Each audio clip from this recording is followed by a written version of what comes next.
ଘୋड़ार व्यवहार आपण करछंती नाटक रे घोड़ा को आयत्त करबा बा चलेबा शिखिबा केते कष्ट बहुत कष्ट होती आम से जून मसटा जाक घोड़ा सहित थिलु घोड़े सका रिहर्सल गोटे टाइम था घोड़ा सहित गोटे टाइम देवा पड़े से खरारे घोड़ा पर बसिकी घोड़ा सहित प्रशिक्षण नाटा बहुत कष्ट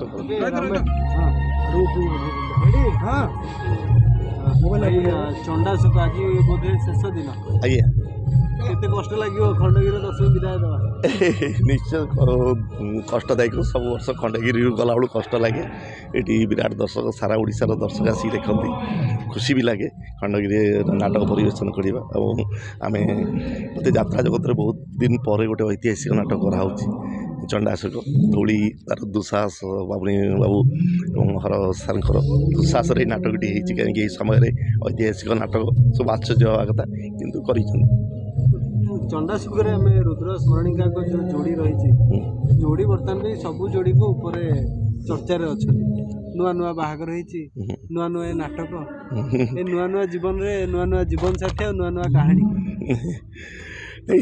नाटक भी नुआ नाटक स्मरणिका विषय पचार हाँ आम तो मैरिज समस्त जानते सी भी कारुबाकी मोर ये अशोक प्रेमिका भूमिका अभिनय कर कारुबाकी देखु जीवंत घोड़ार व्यवहार आपण करछंती नाटक रे घोड़ा को आयत्त करबा बा चलेबा शिखिबा केते कष्ट बहुत कष्ट होती आम से जून मसटा जाक घोड़ा सहित थिलु घोड़े सका रिहर्सल गोटे टाइम था घोड़ा सहित गोटे टाइम देवा पड़े से खरारे घोड़ा पर बसिकी घोड़ा सहित प्रशिक्षण नाटा बहुत कष्ट था बर्तमान आम देखु गोटे यात्रार गोटे नूतन धारा ऐतिहासिक आमर जो धर्म रही संस्कृति रही परंपरा को लेकिन नाटक हो चंडाशुक या सेमती किसी बायोलोजिकल नाटक अच्छी चलित नहीं बहुत दिन पर तो गोटे दौड़ीपाटी ही चंडाशुक नाटक कर प्रथम भी कही दुस्साहस किए करें बहुत कष्टसाध्य नाटक खाली अभिनय करा जी कष्ट तार ड्रेस कस्ट्यूम खंडा ये नहीं प्रयोग करवा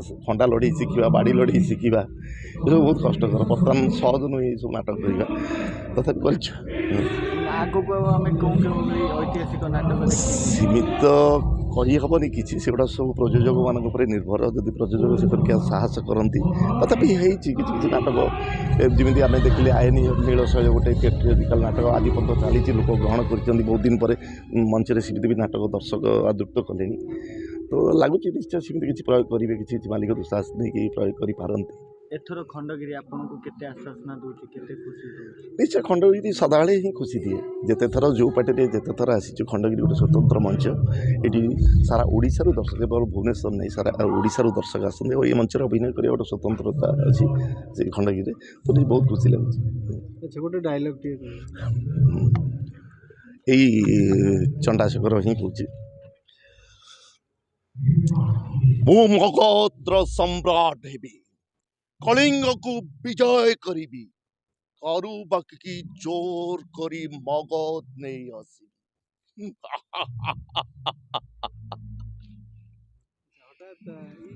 माइथोलॉजिकल सिनेमा सॉरी माइथोलॉजिकल यात्रा ये कहानी हठात गोटे ट्रांसफॉर्मेशन होची आपण आगुरु रोमांटिक करथले ये जो कॉस्ट्यूम रे सब करवाटा केते कष्ट लागे बहुत कष्टकर से मुझे कहूँ ये डायलॉग ये सलाप ये शैली रे कहवा ये शब्द गुड़ा को प्रयोग करवा शब्दर अर्थ बुझा आम जो नाटक है प्रायतः अधे शब्द आम भी बुझी नु से शब्द बुझिकी फिर से नाटकीय शैली सलाप उच्चारण करवा निश्चित कष्टकर तथापि गोटे चैलेंज रूप से नेलु नाटकटी कर दर्शक पाखे भेटू ऐतिहासिक कहीं किसी दिन है बद भर रहा नग्नता अश्लीलता नाटक ये सी आम मालिक चिंता कले ना गोटे ऐतिहासिक पुणी थे फेर देखिए दर्शक मैंने कौन प्रतिक्रिया रोच कही चेष्टा कर प्रयोग कर कहानी जो डायलॉग गुड़िकर जो छाप रही जाऊँगी घर को गला स्मरणिका स्टाइल कथबार्ता मंच रू लेला कलाकार पलि था व्यक्तिगत स्तर को पलि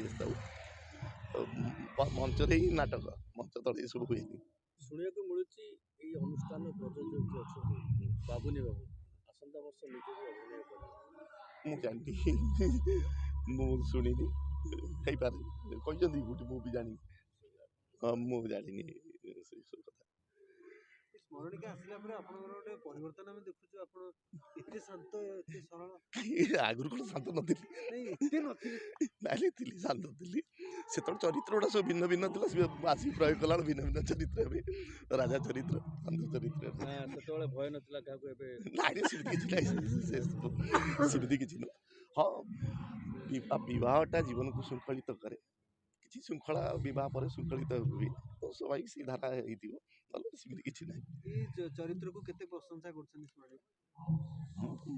ସିଏ ଜାଣିଛି ଯେତିକି ପ୍ରଶଂସା କରୁଥିବ ଘର ଭଲ ନାହିଁ, ନାଇଁ ଭଲ ଆମେ ଲାଗେ। ଦେଖୁ କଳାକାର ମାନେ ସାଧାରଣ ପୋଷାକ କଷ୍ଟ୍ୟୁମ ପିନ୍ଧିଲେ ଗୋଟେ କମ୍ଫର୍ଟରେ ଆକ୍ଟିଂ କରନ୍ତି, କିନ୍ତୁ ଏଇ ଯୋଉ କଷ୍ଟ୍ୟୁମରେ ଆପଣ ହଁ, ଅଛନ୍ତି କଷ୍ଟକର, ବହୁତ minimum କଷ୍ଟକର। 10 କେଜି ପାଖାପାଖି ବହୁତ ସେ ଖଣ୍ଡାର ଓଜନ ହିଁ 6-7 କେଜି ଯେଉଁ ଖଣ୍ଡାଟା ଧରିକି ଯାଉଛୁ, ତାକୁ ଧରିକି ଯିବା ବଡ଼ କଥା ନାହିଁ, ତାକୁ ପ୍ରୟୋଗ କରିବା, ତାକୁ ଧରିକି ଫେରେ ଅଭିନୟ କରିବା ଏବଂ ନିଜ ଜିନିଷ ଗୁଡ଼ାକ ପ୍ରୟୋଗ କରିବା, ସେଇଟା ହିଁ କଷ୍ଟସାଧ୍ୟ। ଖଣ୍ଡା ଲଢ଼େଇଠୁ ଆରମ୍ଭ କରି ଲଢ଼େଇ ଫେରେ ପ୍ରପର 2 ଜଣଙ୍କ ଲଢ଼େଇ ହେବାର ଅଛି, ନହେଲେ ହାତ ଫତା ସବୁ କଟିଯାଇଛି, ବହୁତ ଥର ସେମିତି ବି ହେଇଛି। ତ କଷ୍ଟକର, ତଥାପି ସାଧାରଣତଃ ଆମେ ପୁଅ ପିଲାମାନେ କାନ ଫୁଲ ପିନ୍ଧନ୍ତି ନା, ଆମେ ଦେଖୁଛୁ ବଡ଼ ବଡ଼ କାନ ଫୁଲ ପିନ୍ଧନ୍ତି, ସେଇଟା ବା କାନ ଫୁଲ ଜୋରରେ ହଲେଇ ଦେଲା ବେଳକୁ କେତେବେଳେ କାନ ବାହାରିକି ପଳେଇବ ବୋଲି ଡର ଲାଗୁଛି, ଧରିକି କରିବାକୁ ପଡୁଛି। ଆଚ୍ଛା, ଏ କାନ ଫୁଲ ସ୍ମରଣିକାଙ୍କର ନା ନାଇଁ? ନାଇଁ ପାଟିର ଏଇ ଚରିତ୍ରର, ଅଶୋକ ଚରିତ୍ରର। ଏଇ କାନ ଫୁଲକୁ ନେଇକି ଆପଣ ଦି ଜଣ ଭିତରେ କିଛି କଥା? ନାଇଁ କିଛି ସିଆଡେ ହିଁ ପିନ୍ଧଉଛି, ମୁଁ ତ ଏବେ ନିଜେ। ଏବେ ଟିକେ ରୁଦ୍ର ବହୁତ ଲୁଚଉନାହାନ୍ତି ଆପଣ? ଆଜ୍ଞା, ଏବେ ଟିକେ ଆପଣ ବହୁତ ଲୁଚଉନାହାନ୍ତି, କିଛି କଥା କହୁନାହାନ୍ତି କାହାକୁ କହିବି? ଆମକୁ? ମୁଁ ତ ଖୋଲିକି କହୁଛି ସବୁ କଥା, ଆଉ କୋଉ କଥା କହିବି, ଲୁଚେଇବି କାହିଁକି? ସ୍ମରଣିକାଙ୍କର କିଛି ପ୍ରଶଂସା ହବ? ନିଶ୍ଚିତ, ଯାତ୍ରା ତ ନୂଆ ଆସିଛନ୍ତି, ଏଇ ନାଟକ ବାକି ନାଟକରେ ବହୁତ ଚେଷ୍ଟା କରିଛନ୍ତି। ଫାଇଟ୍ ଗୁଡ଼ା ମାନେ ସେତିକି ଆମକୁ ବି ଡର ଲାଗେ ବେଳେବେଳେ। ସେ ଫାଇଟ୍, ସେ ଆକ୍ସନ୍, ସେଥିପାଇଁ ବି ବହୁତ ସମୟ ଦେଇଛନ୍ତି। ଯେଉଁ ସାର୍ ମାନେ ଆସିଛନ୍ତି ଖୁସି ହେଇଥିଲେ ସେ ଫାଇଟ୍ରେ, ସେତିକି କରିବା କଷ୍ଟକର ଆଉ କାହା କ୍ଷେତ୍ରରେ। ତ ନିଶ୍ଚିତ